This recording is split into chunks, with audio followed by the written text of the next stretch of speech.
163 शिक्षकों की बहाली प्रक्रिया शुरू करने के लिए हाई कोर्ट में एलपीए दायर करेगी सरकार।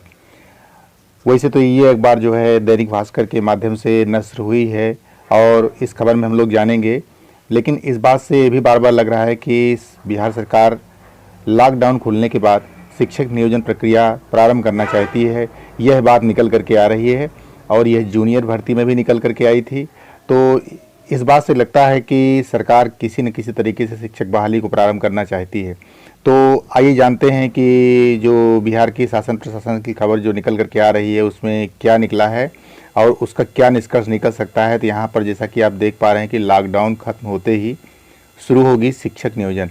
तो यहाँ पर शिक्षक नियोजन में यहाँ पर जिलावार दिया गया है कि जो प्राथमिक और जूनियर की कुल रिक्तियाँ कितनी हैं। तो यहाँ पर पहले खबर के बारे में रुख करते हैं। कोरोना संक्रमण को रोकने के लिए स्थगित शिक्षक बहाली प्रक्रिया लॉकडाउन समाप्त होते ही शुरू हो जाएगी। यानी इसमें ये बताया जा रहा है कि जैसे ही लॉकडाउन समाप्त होगा वैसे ही शिक्षक बहाली की प्रक्रिया को शुरू कर दिया जाएगा। हाई स्कूल में छठे चरण की बहाली प्रक्रिया अंतिम चरण में थी जब कोरोना के कारण स्थगित की गई थी। इस चरण में लगभग 10,000 शिक्षकों की बहाली होनी है। कई जिलों में अभ्यर्थियों की अंतिम सूची भी तैयार हो चुकी है। तो जैसा कि मैंने बताया है कि जूनियर और हाई स्कूल के शिक्षकों की बहाली की बात भी इसमें कही गई है। यहाँ पर यह भी बताया गया है कि 71,000 प्राथमिक स्कूलों में 90,763 प्रारंभिक शिक्षकों की बहाली की प्रक्रिया कोरोना संक्रमण के पहले 11 फरवरी को स्थगित की गई थी। कारण हाई कोर्ट ने, तो यहाँ पर एनआईवीएस डीएलएड वाली जो है शिक्षक बहाली के बारे में भी लिखा गया है। हाई कोर्ट ने एनआईवीएस से 18 माह का डीएलएड को उत्तीर्ण को भी नियोजन में शामिल करने के लिए कहा था। तब शिक्षा विभाग ने एनसीटी के निर्देश का हवाला दिया था जिसमें शिक्षक बहाली के लिए अभ्यर्थी का न्यूनतम 2 साल का डीएलएड प्रशिक्षण होना अनिवार्य है। हाई कोर्ट के फैसले के खिलाफ सरकार एलपीए दाखिल करने की तैयारी कर रही थी, तभी लॉकडाउन हो गया। प्रारंभिक शिक्षा निदेशक डॉक्टर रणजीत कुमार सिंह ने बताया कि लॉकडाउन खत्म होते ही एलपीए दाखिल कर बहाली प्रक्रिया शुरू करने की अनुमति मांगी जाएगी। तो यहाँ पर यह बताया जा रहा है कि जो प्राथमिक शिक्षक बहाली है उसमें एलपीए दाखिल करने वाली बात कही जा रही है कि बिहार सरकार जो है एलपीए दाखिल करेगी और बहाली प्रक्रिया को शुरू करने की अनुमति मांगेगी। तो यहाँ पर तो ये तय है कि कई बार ये प्रश्न उठता है कि क्या बिहार सरकार एलपीए में जाएगी और क्या ये शिक्षक बहाली में एनआईवीएस डीएलएड को भी सम्मिलित किया जाएगा। तो ये प्रश्न बार बार उठते हैं और इसके पीछे जो है बहुत प्रयास भी किए जा रहे हैं, लेकिन क्या मन में है बिहार सरकार के और जब सामने आए तब इसके बारे में कहा जा सकता है। यहाँ पर जैसा कि और आगे भी बताया गया है कि लगभग कितनी रिक्ति है। तो यहाँ पर छठे चरण में 10,000 बहाली के बारे में बताया गया है। यहाँ पर किस ज़िले में कितनी रिक्ति है ये पूरा जिलावार दिया गया है। अब इस बारे में कहना जल्दबाजी होगी। सरकार एक बार कहती है कि विधि विभाग से परामर्श लेकर शिक्षक बहाली को प्रारंभ करेंगे, एक बार कहती है कि एलपीए दाखिल करेंगे। तो अखबार के माध्यम से जो खबर आ रही है उस खबर को अपनी सूचना के लिए प्राप्त किया जा सकता है, लेकिन सबसे बड़ी बात यह भी है कि अभी ये प्रश्न भी उठता है कि शिक्षक बहाली में क्या जो है कोर्ट की बात का सम्मान किया जाएगा या और भी कोई इसमें एलपीए दाखिल करने वाली बात हो सकती है। तो अभी इसके बारे में कोई भी वस्तु स्थिति स्पष्ट नहीं है।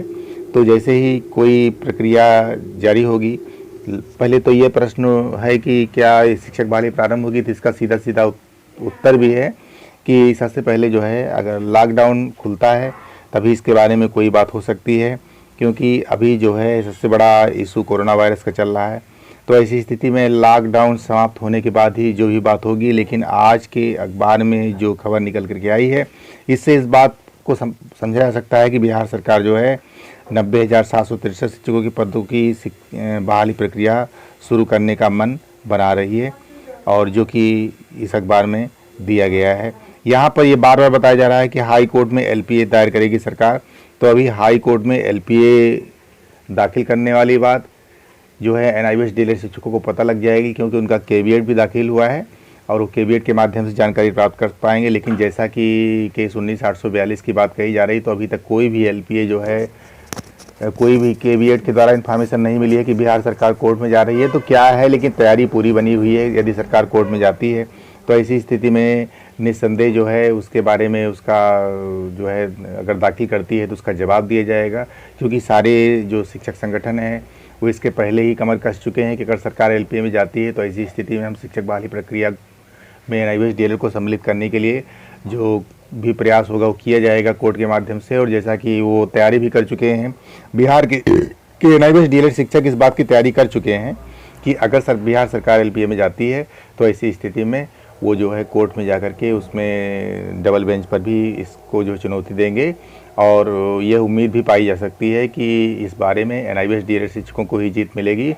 तो कुल मिलाकर के कई बार शिक्षकों ने पूछा था कि क्या शिक्षक बहाली में एनआईवीएस डीएलएड को मौका मिलेगा, तो इसका उत्तर जो है 100% है कि 100% मौका मिलेगा, क्योंकि इसके पहले जो है त्रिपुरा में भी ऐसी बात आई थी और त्रिपुरा में सरकार ने उसको सीधे तरीके से जो है मान लिया है कि जो एनआईवीएस से डीएलएड करने वाले शिक्षक हैं उनको जो है शिक्षक बहाली में मौका मिलना चाहिए और वहाँ की प्राथमिक शिक्षा में भर्ती प्रक्रिया में वो सम्मिलित हो सकते हैं। जैसा कि त्रिपुरा के कोर्ट ने भी डिसीजन दिया था, उसका सम्मान करते हुए वहाँ की सरकार ने भी कह दिया था अपने नोटिफिकेशन में कि जो भी त्रिपुरा से एनआईवीएस डीएलएड किए हैं उनको जो है शिक्षक भर्ती में वो एलिजिबल हैं और उनको जो है लॉकडाउन खुलने के बाद उनको मौका मिलेगा। तो वहाँ पर तो ये बताया गया था कि लॉकडाउन खुलने के बाद मौका मिलेगा, जो एनआईवीएस से डीएलएड करने वाले हैं वो प्राथमिक शिक्षक भर्ती में सम्मिलित हो सकेंगे। लेकिन बिहार सरकार का जो रुख है वो बार बार ये है कि एनसीटी कहीं से लिख करके दे दे और या विधि विभाग कहीं से दे दे। तो मैं तो यही समझता हूँ कि एनआईवीएस से डीएलएड करने वाले जो भी शिक्षक होंगे उनको अंत में मौका देना है। अब ये प्रक्रिया कितनी लंबी खींची जा रही है या जो प्रक्रिया है इसको जो है किसी तरीके से जो है नौकरी दे करके समाप्त करना है, यह बात तो सरकार ही जान सकती है कि उसके मन में क्या है और क्या योजना उसकी बन रही है, क्या उसकी रीति बन रही है। तो यहाँ पर तो केवल इतना ही कहा जा सकता है कि जो एनआईवीएस से डीएलएड है वो शिक्षक भर्ती के लिए पूरी तरह से मान्य है और उनको जो है पूरी तरह से मौका मिलना चाहिए। ये अगर ये 18 माह का इशू बनाया जाता है तो 18 माह का इशू जो है उसके बारे में कोर्ट ने कह दिया है कि ये कोई इशू नहीं है, सरकार की कमी थी। तो ऐसी स्थिति में इस इशू को ध्यान में नहीं रखना है। यह बात है वो सरकार के स्तर की है और राज्य सरकार जो है निश्चित रूप से लॉकडाउन खुलने के बाद ही पता लगेगा कि वास्तव में विधि विभाग का क्या परामर्श आया हुआ है या एलपीए में अगर सरकार गई है तो उसके बारे में केवीएट से कोई सूचना निकली है। तो ये सारी जानकारी इस बीच में जो है ये भी प्राप्त हुई है जानकारी कि जो भी बिहार के शिक्षक संगठन है वो पूरी तरह से अगर सरकार एलपीए में जाती है तो उसकी चुनौती का जवाब देने के लिए तैयार है। और अगर सरकार लॉकडाउन खत्म होने का इंतजार कर रही है तो निश्चित रूप से वहाँ के शिक्षक संगठन भी कमर कस चुके हैं। जो एनआईवीएस से डीएलएड शिक्षक संगठन हैं बने हुए हैं उन्होंने अपनी पूरी तैयारी कर रखी है और अगर सरकार एलपीए में जाती है तो ऐसी स्थिति में एलपीए में भी उसके लिए वो माकूल जवाब देने के लिए तैयार हैं। और जैसा कि वो सिंगल बेंच में जीत भी चुके हैं तो मुझे नहीं लगता है कि अगर त्रिपुरा हाई कोर्ट की कापी या पटना हाई कोर्ट की जो कापी है वो लगाई जाती है तो ऐसी स्थिति में एलपीए में भी सरकार कोई विशेष ठोस आधार दे करके कोई चुनौती दे सकती है, ऐसा तो नहीं लगता है। और कोई कारण भी नहीं समझ में आता है कि डबल बेंच में सरकार जो है बिहार सरकार जीत जाएगी, क्योंकि यहाँ डबल बेंच में भी ये पूरी तरह से संभावना है कि एनआईवीएस से डीएलएड करने वाले जो शिक्षक हैं उनको ही जीत मिलेगी, क्योंकि कोर्ट ने पहले ही सिंगल बेंच में उसके बारे में फैसला दे रखा है। तो डबल बेंच में निश्चित रूप से सरकार की जो एलपीए की अपील है वो खारिज की जाएगी और पुनः सरकार को निर्देश किया जा सकता है कोर्ट के द्वारा कि उन्हें जो है शिक्षक बहाली में मौका दिया जाए और यही जो है उचित होगा। तो दोस्तों यहाँ पर इतना कहना है कि 90,763 शिक्षकों की जो बहाली प्रक्रिया है उसमें जो कुछ भी स्थिति आएगी वो लॉकडाउन खुलने के बाद ही आएगी। तो निश्चित रूप से यह माना जा सकता है कि बिहार सरकार का जो भी फैसला होगा वह लॉकडाउन खुलने के बाद ही होगा, जैसा कि इस न्यूज़पेपर में ये सूचना आप लोगों के सामने रखी गई है। अब प्रश्न ये भी उठता है कि क्या जो एनआईवीएस से डीएलएड करने वाले शिक्षक हैं उनको सरकार जो है प्राथमिकता देगी। तो इसका उत्तर ये भी है कि सरकार प्राथमिकता दे अथवा प्राथमिकता ना दे, लेकिन कुल मिला करके न्यायपालिका का सहारा जो है ज़रूर है कि अगर सरकार किसी भी तरीके से कोई अड़ंगा लगाती है तो ऐसी स्थिति में जो एलपीए दाखिल करेगी और ऐसी स्थिति में निश्चित रूप से डबल बेंच में भी सरकार को चुनौती मिलेगी एनआईओएस डीएलएड शिक्षकों की ओर से। तो लॉकडाउन ख़त्म होने का इंतज़ार कीजिए और उम्मीद है कि जो एनआईओएस से डीएलएड शिक्षक हैं उनकी भी तैयारी पूरी हो चुकी होगी। वो निश्चित रूप से अपना सब कुछ तैयारी कर चुके होंगे कि सरकार अगर एलपीए में जाती है तो ऐसी स्थिति में वो निश्चित रूप से उसको चुनौती देने के लिए सक्षम होंगे। और जैसा कि शिक्षक संगठनों के द्वारा जानकारी प्राप्त हुई है तो लॉकडाउन ख़त्म होते ही निश्चित रूप से शिक्षक बहाली शुरू होगी। और कई शिक्षकों ने पूछा था कि क्या इस बार भी लॉकडाउन के बाद जो है शिक्षक बहाली खुल सकती है, तो इसका पूरा उत्तर है कि सरकार निश्चित रूप से शिक्षक बहाली खोलेगी, क्योंकि ये पहली बात भी आई हुई थी और अब पूरी तरह से उम्मीद है कि लॉकडाउन ख़त्म होते ही शिक्षक बहाली प्रारंभ होगी। तो आज के वीडियो में इतना ही, मिलते हैं अगले वीडियो में, तब तक के लिए नमस्कार, जय हिंद।